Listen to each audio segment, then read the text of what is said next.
Just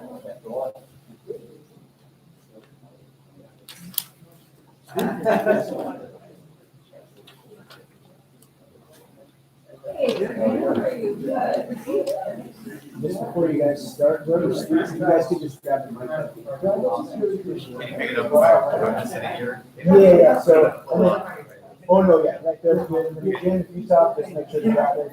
Yeah, perfect. I missed mine, so I'm here for this one. Good point. That's right. Yeah. Might try this come straight on.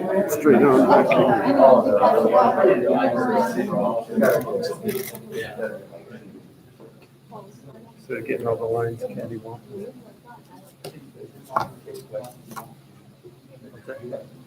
If I can get all the lines squared away. Yeah, there's gonna be time.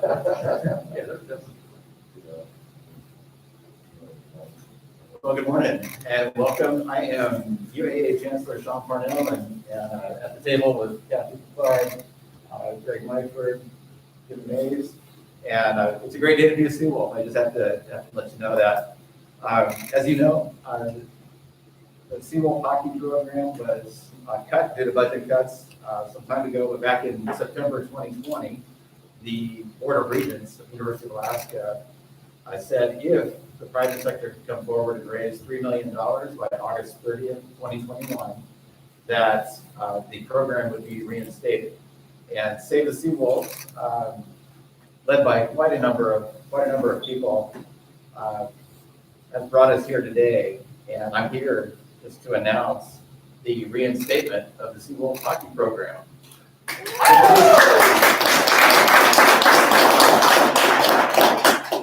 University of Alaska Anchorage Seawolf will reinstate its hockey program because our community boosters have raised over $3.1 million in secured cash as well as pledges. So that's the great news, and it's our day to celebrate the reinstatement of the program. I just want to say a special thank you to the passionate and determined fundraising efforts of the coaches, the student athletes, the alumni, the boosters, the community leaders, and corporate donors from across our state, city, even our nation that have allowed the Seawolf hockey to earn reinstatement. And we're joined today by some of the representatives of many who made this effort possible. Our Save the Seawolf hockey boosters who are with us today include Jim Mays, Frank Nosek, Lisa McPeters, Jason Pachoka, I think I saw, I'm not sure if I saw Jason this morning, and then Joe Shearhorn. They represent many corporate and individual sponsors who made this possible. And we're joined today by Kathy Bethard. I've spent many Zoom calls with Kathy. She's been a real spark plug to this effort, as well as Paul Bates, who couldn't be here today. And I just wanted to tell you, it's a great day to be a Seawolf. It's a great day to be able to reinstate this wonderful program. We're incredibly grateful for every dollar of support given by so many. $3.1 million in this short period of time. This is a testament to the hundreds of boosters of Seawolf hockey. And that's really who we're here today to celebrate, are the boosters, the fans, and the benefits that this hockey reinstatement will provide, not only to this university, but to this community and to our state. So with that, I'm going to, I want to just give Jim Mays an opportunity to say a few words. I think what we'll do then is we'll take some questions, unless anybody else at the table would like to speak as well. Happy to help you give them the opportunity. But Jim, yeah, there you go. Yeah, thank you. Yeah, on behalf of all former Seawolf hockey players and alumni, we're ecstatic that hockey is being reinstated. We'd like to thank everyone that donated in the community, grassroots, the alumni, the fans, small businesses, and the corporate.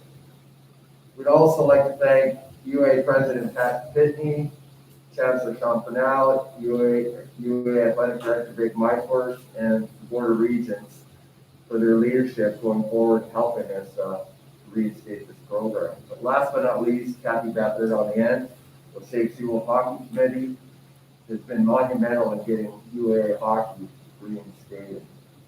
So, as an alumni association and a former hockey player, we're looking forward to the future.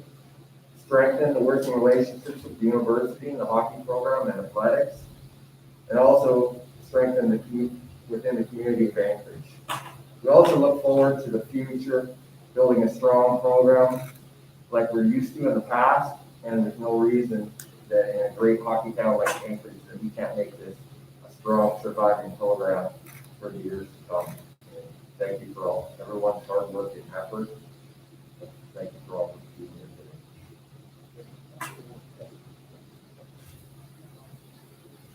Good morning. I'm Greg Myford, UAA Athletic Director.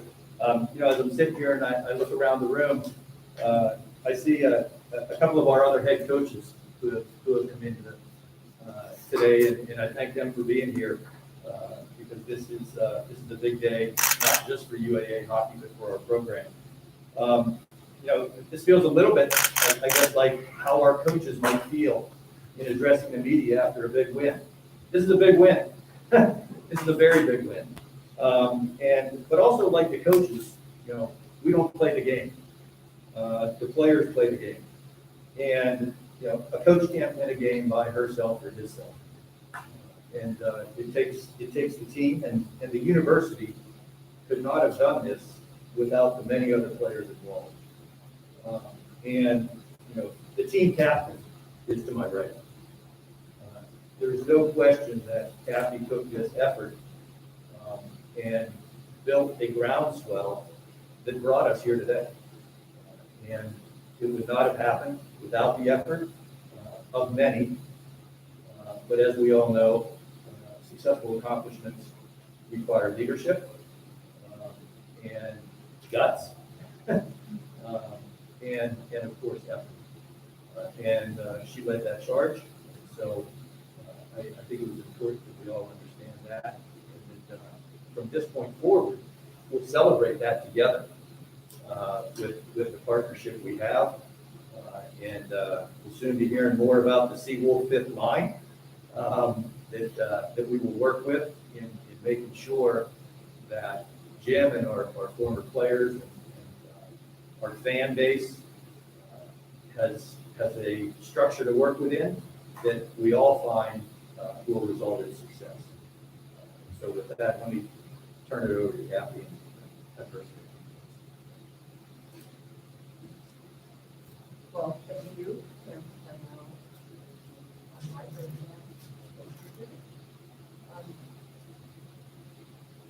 We wouldn't have made it here without a tremendous committee that we put together last September. Some of those people all day, Frank Rosette, Chuck and Terry Holman, couldn't be here today, and I'm so sorry they couldn't. Chris Holman, Lisa McPeters, Joe Stallone, Matt Cassidy, Kurt Colbert, Jim Mays, Rick Ellison, John Holman, Rosalie Napier, Jeremy Dewhurst, Michael Kinko, Todd Becker, Jason Chilton, Jim Shearborn, and Dave Clark. All of those people spent tremendous numbers of hours making this happen. But believe me when I say it wouldn't have happened if the community wouldn't have stepped up. If the hockey community wouldn't have stepped up, wouldn't have believed in us that we could get this job done and that we could sustain this program from here on out. I owe such a tremendous thank you to every person who gave $2 to as much as $250,000. Thank you so much. And it isn't just Anchorage. It isn't just Alaska. We're talking about the whole United States, from the East Coast to the West Coast, even into Canada. Those donations came in from everyone. Every hockey person that read about our effort seemed to step up and give something. Obviously, the Seattle Kraken helped us a lot as far as publicizing things go in the West Coast. And our ads are still running. You've probably seen them. And you won't even be tired of them at this point in time. But I think that they're really cool. And I have to say that I'm really proud of what our organization's done. And we hope that you now have ownership in this program, that you are going to support this program. And we can't wait to see the green and gold rush out onto the ice through a Seawolf hockey den. And next September, we'll play our first games. So it's because of the public, the community support that we got here. Thank you so much. Any questions? So Kathy, you said $2 to $250,000 in terms of donations.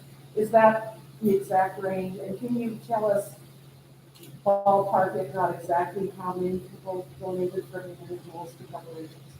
I can tell you like a total, we've got 1,140 people who have donated today. That includes individuals and corporations, and that's my recent figure. Chris Holman was kind enough to do those totals for me last evening.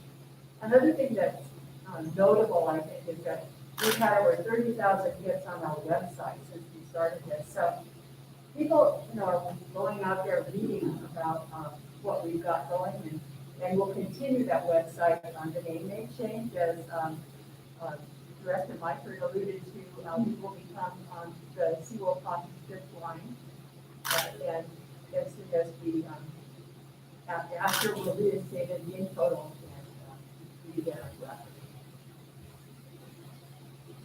And what did kind of those final days look like donation wise? As those ads kind of ran and word got out that you guys were like 250 to 150, did they kind of start to spike? Was it a bunch of individuals, or did maybe a corporate sponsor kind of come up and just clean up? How did those kind of final days look as you crossed the 3 million mark? All of the above. I mean, our individual contributions, we had over 70 individual contributions last week, along with some of the major corporations that some of our pastors were working on. Those folks stepped up as well. After today, we'll have a total updated list out on our website. So you'll be able to see all of the names of the people who contributed. But it wasn't just corporations. It was like people, random people, and people that I recognized their names when they came across, and I was so happy. They finally stepped up to the plate and gave us the program. And it also wasn't just in the form of writing a check or donating cash. Along the way, a lot of their efforts were in auctions and other fundraising events that local businesses could get involved in providing goods and services that were auctioned off and ended up going to and into the pot, so to say. And so there were a lot of contributors. And as stated, it was really a broad and wide-scale community effort. Absolutely good. We had the City Cup hockey tournament last year that we ran outside, and that was kind of like somehow it really ignited the whole community. Watching all those little teams, fight it out on the ice, half ice, doing 3-on-3 hockey out at Mulcahy, and we had over 60 teams registered for that. Kirk Holder ran that whole thing for us, and that's kind of what brought the Kraken. Brought realization, I guess, to us from the fact that they saw that and then they wanted to step up and help. So that plus our silent virtual auctions, we have read 2 of those, and out of silence with the pot, which is pretty wonderful. So thank you for everyone who contributed goods for the auctions and then wrote checks for to purchase those auctions and to buy them. Is the reinstatement official, or does the board of agents still have to meet?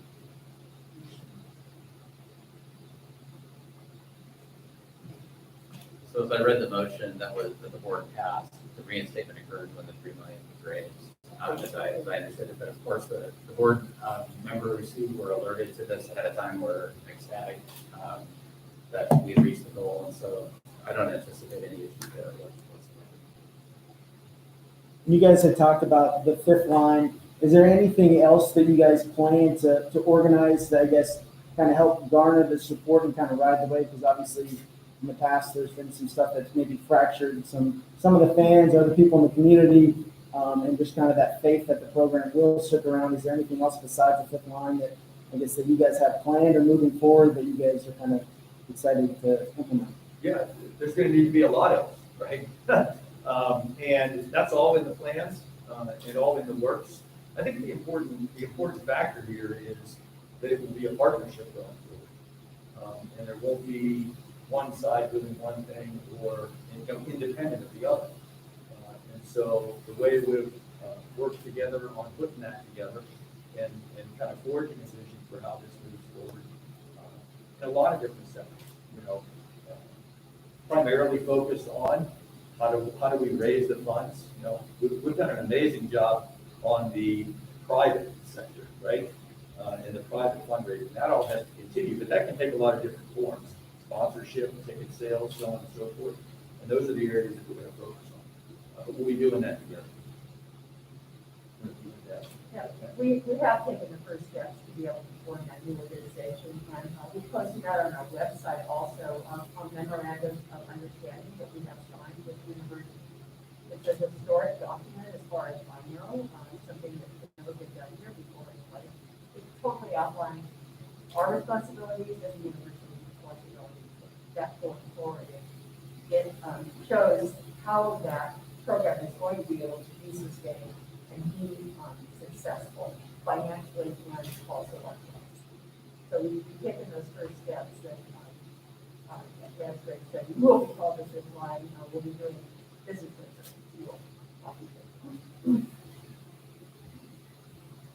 Can you talk a little bit more about that? You're calling it a partnership and you've got an MOA.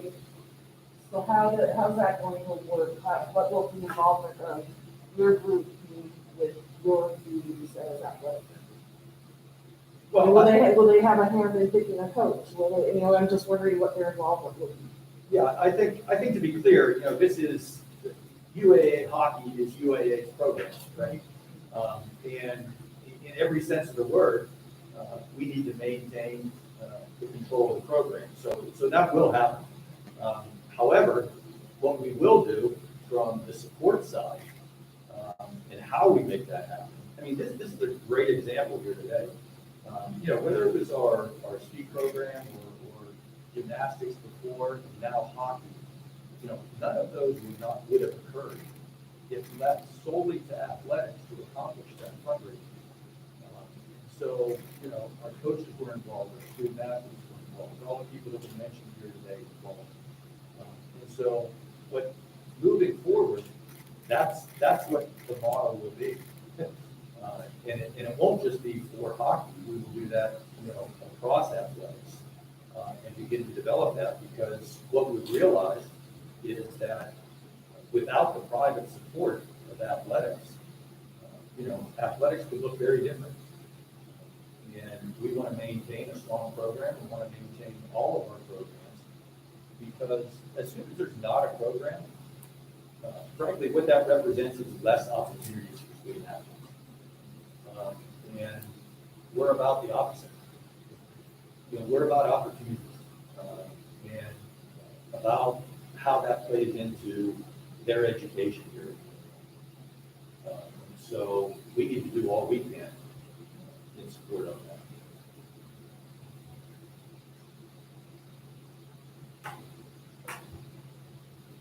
Any final questions before I wrap up? I guess I have one last question. One more. What's going to be harder, raising $3 million or building a team from scratch? That's part of building a team, right? That's the key part. So I think we've got a memorandum of understanding between us in terms of setting the path forward, but really what we're here to do is just to celebrate the moment. If you look at the front page of the newspaper this morning, it's full of bad news, right?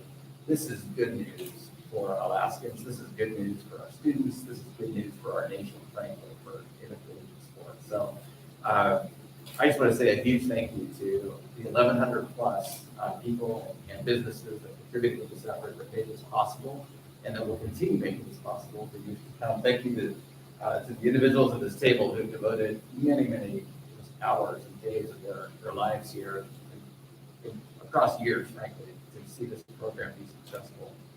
So with that, I'm just going to wrap up and say thanks for being here, and thanks for celebrating with us this great day. We'll see you again.